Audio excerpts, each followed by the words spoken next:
The housing crisis in this country has reached absolutely dire proportions and is frankly, from where I'm standing, certainly in my part of Dublin, just getting worse every single day. And there are many reasons for this, but one of them is the failure to put in place the infrastructure that is necessary in order to develop public lands for social and affordable housing. We discovered, our representatives in Dún Laoghaire County Council, for example, discovered, but I suspect this is the case right across the country, that of 7 sites, major sites in Dún Laoghaire that were identified in 2016 and zoned for public and affordable housing, only one of them has progressed somewhat, although no bricks have been laid, so nothing actually being built. But the majority, 6 of those sites, the overwhelming majority, there's problems in putting in infrastructure. Much of it down to Irish Water, not putting in the water infrastructure. So nothing moves. Houses don't get built and the housing crisis gets worse. And maybe your government is hoping that the private sector will come in and save the day, but it was also reported in Dún Laoghaire that planning fees, the amount of planning fees we're getting in from the private sector has reduced in 2019, i.e. the private sector is doing less building, and they expect it is going to go down further in 2020.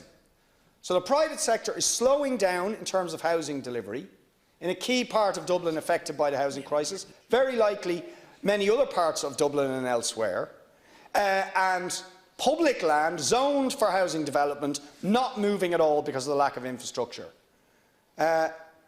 Are you concerned about that? Have you any explanation for that? Do you think that is indicative of a failure of your policy to actually deliver the infrastructure necessary for housing and the affordable housing that we so desperately need to address the housing crisis? Thanks, Deputies, for your questions. Just in relation to the National Broadband Plan, the term challenge wasn't the correct term for me to use. Imagine sought an extension, and by seeking an extension that caused a delay at that point in time, an extension during which they want to submit additional maps and so on.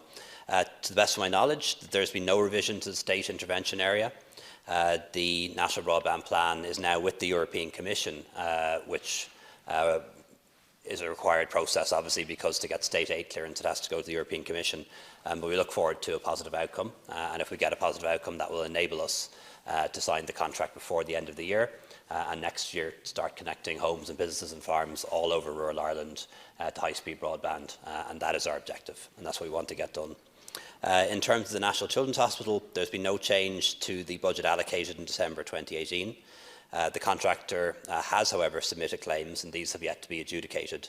But it's not unusual in a major construction project for a contractor to submit claims if they believe they've had to carry out work that was beyond the contract. The good news is, and I would invite anyone who's an interest in the Children's Hospital to go and visit the site, the scaffolding is now at roof level. It really is shooting up as a building. It's extremely impressive that we're at that point now. And the first element of the Children's Hospital, the Urgent Care Centre at Connolly, has already opened, not fully commissioned, but it is already open. The outpatients is operating fully. The Urgent Care Centre is operating Monday to Friday on a 9 to 6 basis.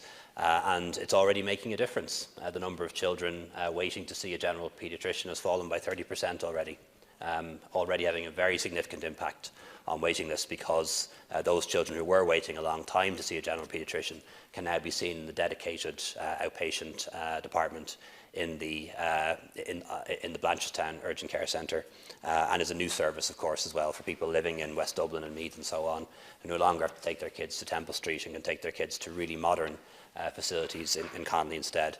Tala will open next year. So this is a project that has been promised for as long as I can remember. I think it was first mooted when I was a medical student, and I'm really proud of the fact that we're now getting. I'm really proud of the fact that we're now getting it done and delivering on it when other governments failed to do so. Other governments did fail to do so. There was an abortive attempt to build a National Children's Hospital at the Mater, which failed. So other governments did fail. To deliver this project. This government is delivering it, and I totally appreciate that sometimes when governments fail, it isn't necessarily their fault. But I'm not sure you acknowledge that very often. In relation to the target for electrical vehicles and plug-in hybrid electrical vehicles, it is a very ambitious target, and it's no secret that many people at official level thought it too ambitious, but often we're criticised for not having ambitious targets enough, and this is one occasion where we have gone for an ambitious target. We do think it is deliverable. Over the course of the next 10 years, roughly 1 million people will change their car or buy a new car.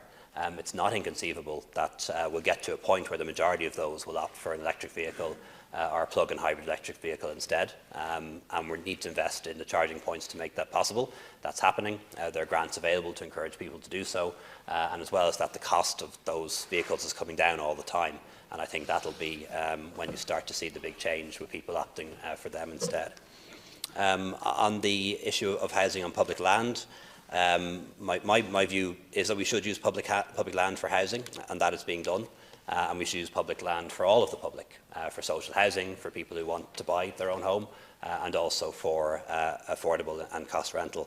And I welcome the fact that Dublin City Council decided to vote to go ahead with the O'Devany Gardens project last night, because that will allow 800 new homes to be built on a site very near the city centre, homes that people can buy, social housing for those on the housing list, and also homes that people can rent. And I think that's a good step forward, and it's regrettable that the council has delayed it for so long up until now, but I'm glad to see that it is finally now going ahead.